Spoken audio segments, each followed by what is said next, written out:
Hello. മെൽവിനോടൊരൊറ്റ ചോദ്യം. എത്രമാത്രം വിശ്വാസമാണ് നിങ്ങളുടെ ഭാര്യയെ നിങ്ങൾക്ക്?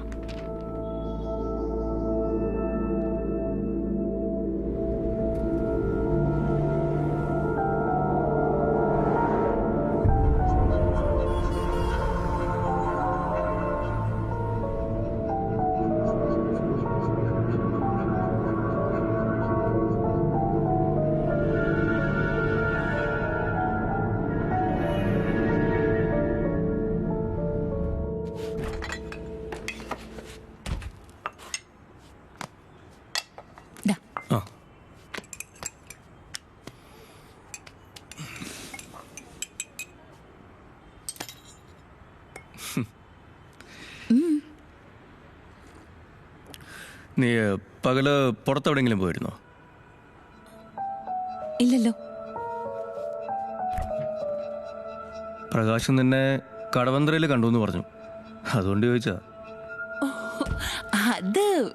അത് ഞാൻ പറയാൻ മറന്നുപോയി. ഞാൻ ശ്രേയയുടെ കൂടെ ജയലക്ഷ്മിയിൽ പോയിരുന്നു. അവളുടെ എൻഗേജ്മെന്റ് അല്ലേ നെക്സ്റ്റ് വീക്ക്. അത് ശരി. നീ ആ ചീസിങ് എടുത്ത്.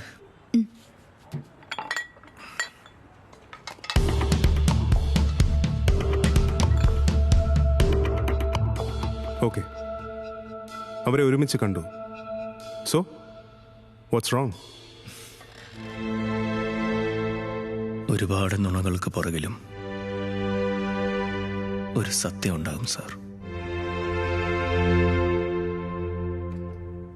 പോലീസിന് താങ്കൾ കൊടുത്ത മൊഴി പ്രതി പറഞ്ഞ ഓരോ കാര്യങ്ങളും കള്ളമാണെന്നാണ്. Definitely. See, I am a psychologist. ഒരാളുടെ ബോഡി ലാംഗ്വേജ് കണ്ടാൽ അയാൾ പറയുന്നത് കള്ളമാണെന്ന് തിരിച്ചറിയാൻ എനിക്ക് കഴിയും.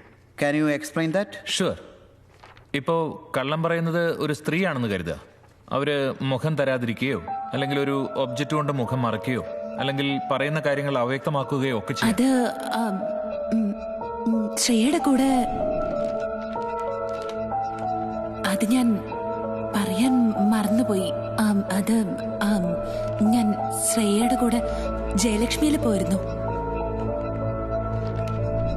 അവളുടെ എൻഗേജ്മെന്റ് അല്ലേ നെക്സ്റ്റ് വീക്ക്.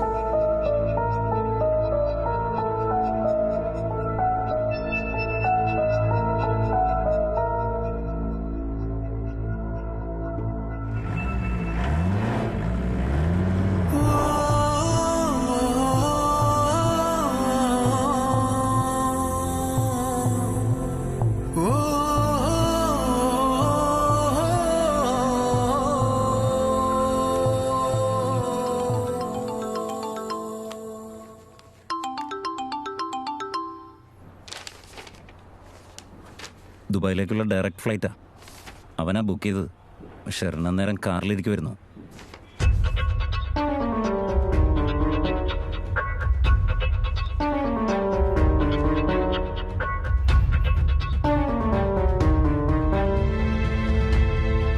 ഭൂമിയിലെ ഏറ്റവും വലിയ വേദന വഞ്ചനയാണ് സാർ. അതിന് ശിക്ഷ ഒന്നേ ഉള്ളൂ,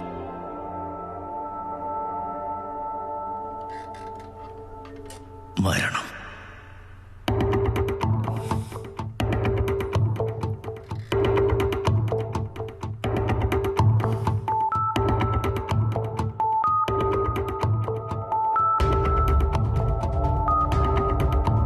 ഏതൊരു ക്രൈമിനും ഒരു സ്റ്റാർട്ടിംഗ് പോയിന്റ് ഉണ്ട്. അതിനെ എങ്ങനെ യൂട്ടിലൈസ് ചെയ്യുന്നു എന്നിടത്താണ് ഒരു പെർഫെക്റ്റ് ക്രൈം സംഭവിക്കുന്നത്. ഇവിടെ എനിക്ക് കിട്ടിയ സ്റ്റാർട്ടിംഗ് പോയിന്റ് ഷെറിനുണ്ടായ ഒരു പനിയായിരുന്നു. ഷെറിനൊരു ഡ്രഗ് അഡിക്റ്റ് ആണെന്ന് വരുത്തി തീർക്കാൻ ട്രീറ്റ്മെൻറ്റിൻ്റെ പേരിൽ അവളിലേക്ക് ഞാൻ ഡ്രഗ്സ് ഇൻഡ്യൂസ് ചെയ്യാൻ ആരംഭിച്ചു. സ്നേഹത്തിൻ്റെ പേരിൽ ഷെറിൻ എന്നോട് ചെയ്തത് തന്നെയായിരുന്നു ഞാൻ തിരിച്ച് അവളോടും ചെയ്തത്.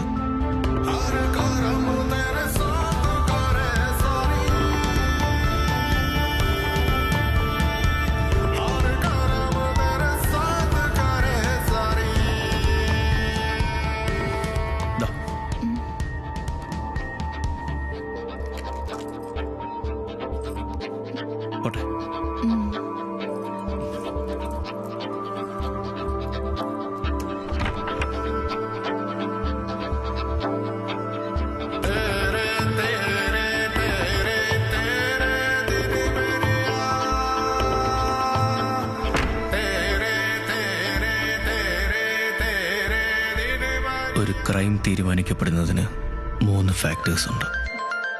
നടന്ന സമയം, സംഭവിച്ച സ്ഥലം, മരണകാരണം. ഷെറിനെ വിളിച്ച ഫോൺ കോളായിരുന്നു ഹലോ ഹലോ ഞാൻ തിരഞ്ഞെടുത്ത സമയം. ഹലോ കേക്കാൻ മേല ഷെറിൻ? ഹലോ ഷെറിൻ, നീ ആ ബാൽക്കണിയിലേക്ക് ചെന്നേക്ക്. റേഞ്ച് കുറവാണെന്ന് തോന്നുന്നു. ശബ്ദം വ്യക്തമല്ല എന്ന പേരിൽ ആ വീതി കുറഞ്ഞ ബാൽക്കണിയിൽ എത്തിച്ചതായിരുന്നു ഞാൻ ചൂസ് ചെയ്ത പ്ലേസ്.